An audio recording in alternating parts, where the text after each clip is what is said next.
എല്ലാവർക്കും നമസ്കാരം. നമ്മുടെ UDF സർക്കാർ കൊണ്ടുവന്നിരിക്കുന്ന ഒരു പുതിയ വാഗ്ദാനമാണ് 3000 രൂപ പെൻഷൻ. 3000 രൂപ പെൻഷൻ, 2000 രൂപ ഇപ്പൊ കിട്ടുന്നത് എന്തിനു കൊള്ളാം. 3000 രൂപ ചരിത്രം അറിയാമെങ്കിലേ ചരിത്രം പഠിച്ചിട്ട് തന്നെ വരണം മാഷെ. 1980-81 കാലഘട്ടങ്ങളിലാണ് ആദ്യമായിട്ട് നമ്മുടെ പെൻഷൻ തുക കൊടുത്തു തുടങ്ങിയത്. അതും 45 രൂപ നമ്മുടെ ഇ.കെ. നായനാർ സർക്കാരിന്റെ കാലഘട്ടത്തിൽ. അതിനുശേഷം വന്ന UDF സർക്കാർ ഒരു നയാ പൈസ പോലും കൂട്ടിയില്ല. പിന്നീട് വന്ന LDF സർക്കാർ 15 രൂപ കൂട്ടി അത് 60 രൂപയാക്കി. പിന്നീട് വന്ന UDF സർക്കാർ ഒന്നും കൂട്ടിയില്ല. പിന്നീട് വന്ന LDF സർക്കാരാണ് 120 രൂപയാക്കി കൊടുത്തത്.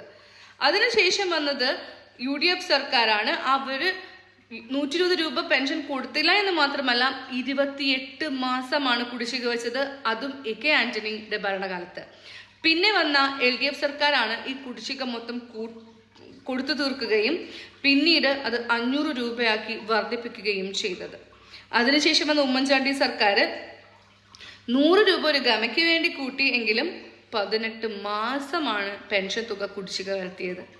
അതിനുശേഷം വന്ന പിണറായി സർക്കാരാണ് ആ കുടിശ്ശിക മൊത്തം കൊടുത്തു തീർത്ത് കൂട്ടിയത് 1000 രൂപയാണ്. 1600 രൂപയാണ് നമ്മുടെ ജനങ്ങൾക്ക് പെൻഷൻ കിട്ടിത്തുടങ്ങിയത്. അതിനുശേഷം വന്ന രണ്ടാമത്തെ പിണറായി സർക്കാർ 2000 രൂപയിൽ എത്തി നിൽക്കുന്ന പെൻഷൻ തുകയാണ് ഇപ്പോൾ നമ്മുടെ ജനങ്ങൾക്ക് കിട്ടിക്കൊണ്ടിരിക്കുന്നത്. ഈ 2000 രൂപ നിങ്ങൾക്ക് വേണ്ടാന്ന് വെക്കണോ? 3000 രൂപയുടെ വാഗ്ദാനം കേട്ടിട്ട് നിങ്ങൾ ജനങ്ങളാണ് തിങ്ക് ചെയ്യേണ്ടത് ആർക്ക് വോട്ട് ചെയ്യണം എന്നുള്ളത്. ഓക്കെ, 28 മാസത്തെ പെൻഷൻ കുടിശ്ശിക, 18 മാസത്തെ പെൻഷൻ കുടിശ്ശിക, ഇതെല്ലാം കൊടുത്തു തീർത്തത് LDF സർക്കാരാണ് പെൻഷൻ തുക കൂട്ടിയത്. പാവപ്പെട്ട ജനങ്ങളെ മനസ്സിലാക്കുന്ന, അവരുടെ വിശപ്പ് മനസ്സിലാക്കുന്ന LDF സർക്കാർ വേണോ അതോ മുതലാളിത്ത വർഗത്തിന് വേണ്ടി നിൽക്കുന്ന UDF സർക്കാർ വേണോ എന്ന് നിങ്ങൾ തീരുമാനിക്കുക. Vote four LDF.